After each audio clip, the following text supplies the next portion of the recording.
Good morning, students. How are you? Hope you all are good. I am Lata ma'am from Prem Vidya Mandir Hindi High School. Direct indirect speech part 6. Okay. We have completed part 5. So today we are going to start part 6. Imperative sentence यानी कि आज्ञार्थ वाक्य. हमने assertive sentence देख लिया, interrogative sentence कर लिया. अब हम आज स्टार्ट कर रहे हैं इम्परेटिव सेंटेंस यानी कि आज्ञार्थ वाक्य. ओके, तो हर टाइप के सेंटेंस में जो मेन फैक्टर होते हैं वो होते हैं नंबर 1 रिपोर्टिंग वर्ब और कंजक्शन. ये दो चीज़ों में हमें खास करके चेंजेस करना होता है और सेंटेंस के अकॉर्डिंग चेंजेस करना होता है. तो ये सेंटेंस कैसा है हमारा, ये हम सीख रहे हैं इम्परेटिव सेंटेंस. तो इम्परेटिव सेंटेंस में रिपोर्टिंग वर्ब में हम क्या लगाएंगे उसे देख लेते हैं. तो रिपोर्टिंग वर्ब में वाक्य के भाव के अनुसार, ओके, जो भी वाक्य का भाव होगा, जो भी गेस्चर उत्पन्न हो रहा है उसके अकॉर्डिंग रिक्वेस्टेड. यदि रिक्वेस्ट का भाव दिखाई दे रहा है तो रिक्वेस्टेड आएगा. ऑर्डर दिया जा रहा है, किसी चीज़ का आदेश दिया जा रहा है, तब क्या आएगा ऑर्डर्ड. और उसके अलावा एक और वर्ड है कमांडेड. फिर सजेस्टेड, कोई सुझाव देने के लिए हम क्या यूज़ करते हैं, सजेस्टेड का यूज़ करते हैं. इन्फॉर्म्ड, कुछ सूचना देनी है, ठीक है, कुछ हम इन्फॉर्म कर रहे हैं किसी को, तो वहाँ पर क्या आएगा इन्फॉर्म्ड आएगा. प्रपोज्ड, किसी चीज़ के लिए बोल रहे कि चलो हमें ये करना है, ये करना चाहिए, तब क्या आएगा प्रपोज्ड करना. उसके अलावा है एडवाइस, जब सलाह दी जाती है तो क्या आता है एडवाइस्ड आता है. और इंस्ट्रक्टेड यानी कि किसी प्रकार की कोई सूचना दी जाती है तब आता है इंस्ट्रक्टेड. ओके, तो इस प्रकार से जो भी भाव होगा उस भाव के अनुसार इनमें से हम किसी भी एक को रखेंगे. ओके, और कंजक्शन में क्या आता है यहाँ पर, कंजक्शन में यदि सेंटेंस कैसा हो पॉजिटिव है, ओके, यानी कि हकारात्मक है, तब क्या आएगा कंजक्शन टू आएगा. और यदि सेंटेंस कैसा है नेगेटिव है, कैसा है नेगेटिव है, तो क्या आएगा नॉट टू आएगा. पॉजिटिव में टू और नेगेटिव में नॉट टू आएगा. ओके, तो चलो हम स्टार्ट करते हैं सेंटेंस करना. जैसे कि पहला सेंटेंस दिया है, the fox said to the crow please sing a song for me. तो फॉक्स ने क्या कहा क्रॉ से कि मेरे लिए गाना गाओ. तो यहाँ पर कैसा भाव दिखाई दे रहा है, प्लीज़ से हमें तुरंत ही आइडिया आ जाता है कि ये कैसा भाव है. यहाँ पर रिक्वेस्ट का भाव है, विनती की जा रही है. तो यहाँ पे सेड टू की जगह पर हम क्या लगाएंगे रिक्वेस्टेड लगाएंगे. The fox requested the crow, the fox requested the crow. अब यहाँ पर आया हमारा डायरेक्ट स्पीच वाला सेंटेंस, तो यहाँ पर बीच में कंजक्शन क्या लगेगा टू लगेगा. क्यों, क्योंकि सेंटेंस कैसा है पॉजिटिव है, नेगेटिव नहीं है, तो टू लगा दिया हमने. उसके बाद ये प्लीज़ के लिए तो हमने रिक्वेस्टेड लगा दिया, तो प्लीज़ निकल जाएगा. और टू के बाद जो आगे का सेंटेंस है वो बिल्कुल वैसे ही लिख देंगे. To sing a song for me, me दिया है यानी कौन सा पर्सन है, फर्स्ट पर्सन है. फर्स्ट पर्सन यानी सब्जेक्ट, सब्जेक्ट के लिए क्या है फॉक्स, फॉक्स के लिए ऐसे तो क्या आता है इट आता है, लेकिन यहाँ पर हम जेंडर के रूप में यूज़ करेंगे तो ही उसे समझेंगे. और ही का क्या हो जाता है ऑब्जेक्ट की जगह पर हिम हो जाता है. तो यहाँ पर मी का क्या हो जाएगा हिम हो जाएगा. ओके, अगर इट लगाते हो तो भी कोई प्रॉब्लम नहीं है, क्योंकि यहाँ पर मानवीकरण किया गया है ना, इसके लिए हमने यहाँ पर फॉक्स के लिए क्या यूज़ किया हिम यूज़ किया. ओके, वैसे कहाँ कौवा गाना गाता है, कहाँ फॉक्स बोलने वाला है, बट यहाँ पर मानवीकरण किया गया है, इसीलिए फॉक्स के लिए हम क्या यूज़ करेंगे ही यूज़ करेंगे. और ही ऑब्जेक्ट की जगह पर जाएगा तो हिम में परिवर्तित हो जाएगा. नेक्स्ट देख लेते sentence, tell me your name and address. क्या बोल रहा है next sentence.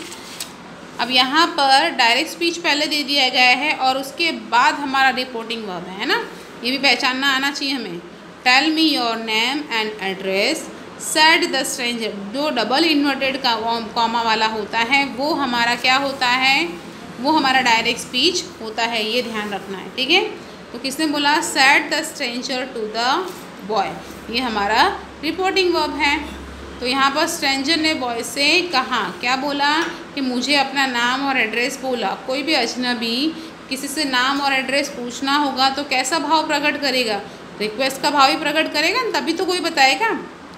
The stranger requested the boy, जो स्ट्रेंजर है उसने उस लड़के से क्या कहा, रिक्वेस्ट किया। क्या रिक्वेस्ट किया, टू टेल मी, टू लगाया ना हमने, पॉजिटिव सेंटेंस है इसके लिए टू लगा दिया। टेल, अब मी की जगह पर क्या आएगा, स्ट्रेंजर के अकॉर्डिंग हिम आ जाएगा। योर यानी कि बॉय के अकॉर्डिंग हिज, है ना, हिज क्यों आया, संबंध विभक्ति के रूप में आया, उसका नाम, हिज नेम एंड एड्रेस। ठीक है, कोई बच्चा खो गया होगा, रोते हुए मिला होगा, तो अजनबी पूछता है कि बेटा अपना नाम बताओ और एड्रेस बताओ। The stranger requested the boy to tell him his name and address. यहाँ पर हिम और हिज में क्लियर हुआ ना, मी का हमने हिम किया, क्यों, मी यानी फर्स्ट पर्सन हुआ, तो सब्जेक्ट को देखेंगे वो स्ट्रेंजर है, स्ट्रेंजर के लिए क्या आएगा, ही आएगा। और यहाँ पर मी रूप दिया है यानी ऑब्जेक्ट विभक्ति दी है, तो ही का ऑब्जेक्ट विभक्ति क्या होती है, हिम हो जाती है। ओके, और योर नेम यानी उसका नाम, तो किसका नाम, उस लड़के का नाम बताना है ना, तो लड़के के लिए क्या आएगा, ही, और संबंध विभक्ति में ही का क्या हो जाता है, हीज हो जाता है। Okay, clear. नेक्स्ट सेंटेंस देख लेते हैं, run and bring my glasses. देखो ये भी इन्वर्टेड कॉमा में दिया हुआ है, run and bring my glasses which I have forgotten at home, है ना, यहाँ तक पूरा दिया है, तो यहाँ पर होम तक इन्वर्टेड कॉमा है, रन से लेकर के होम तक, तो ये हमारा क्या हो जाता है, डायरेक्ट स्पीच हो जाता है।